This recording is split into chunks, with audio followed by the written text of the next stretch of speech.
Zechariah's 14th chapter vividly describes the old city of Jerusalem actively in the final stages of a fortress siege. And, for the sake of the remnant of his people, Christ himself divinely intervenes and goes to battle against those nations of the world which surround the old city. Part of the battle strategy is that Christ will set foot on the Mount of Olives, which is a short distance due east of the old city. This will cause a great earthquake running east and west, which will split the Mount of Olives and the old city of Jerusalem half to the north and half to the south.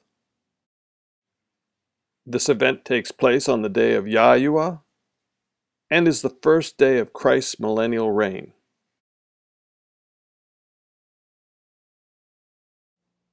Basically, all earthly kingdoms of today and in the past have 5 common components.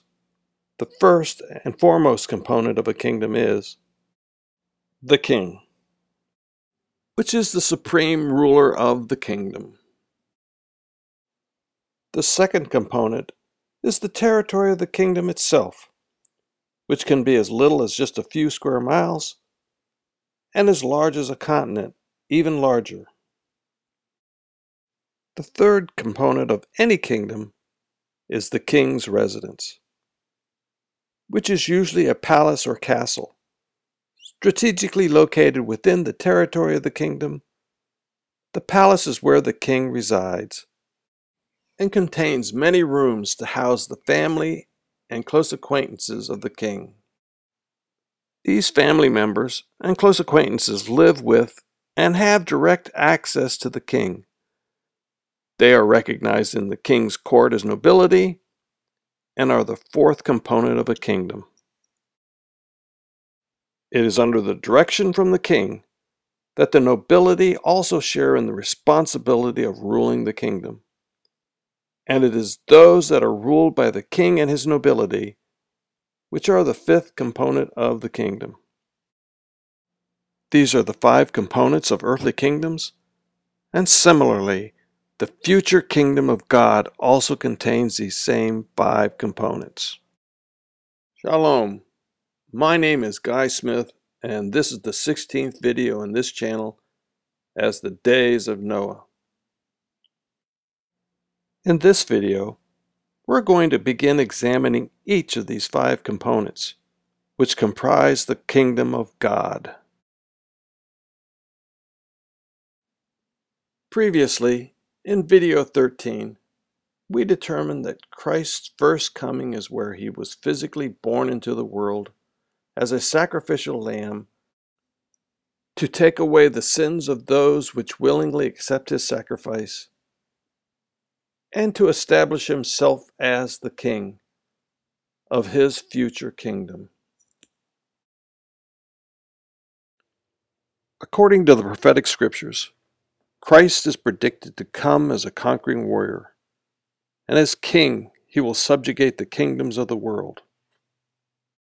And at that time, Christ will establish the territory of his kingdom on earth from the ashes of these former kingdoms. In a parable to the crowds, Christ compared his future ascension into heaven to that of a nobleman traveling to another country, to receive his kingdom and to return with that kingdom which he received. To his disciples, Christ further clarified that the part of the kingdom he was leaving to receive was the Father's residence, which contains many rooms, and that the reason Christ had left was to prepare a place for us within one of the mansions inside the residence of God. And after receiving the Father's house, Christ will return with God's residence and gather us unto himself, where we will be forever with Christ, within the place he prepared for us. And just as earthly kingdoms have those that share in the responsibility of ruling, We that are gathered to Christ at the first resurrection will be priests of God in Christ, which also share in the responsibility of ruling with Christ the King. And it is from the Father's residence, where we with Christ will rule with the rod of iron over those individuals left of the nations, which will have battled against Christ in the end-time siege on the old city of Jerusalem. So in review, we found that the kingdom of God consists of 5 components. That Christ is the king of this future kingdom, and that the territory of this future kingdom will be the whole earth. We established that Christ's ascension into heaven was the beginning of a journey to receive and then return with the Father's residence. And upon Christ's return, he will gather us unto himself in the place he prepared for us, within the Father's house, where we will be priests of God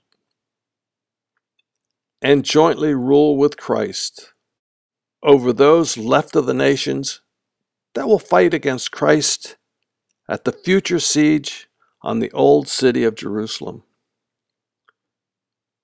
More information can be found on thewhitestonechronicle.com.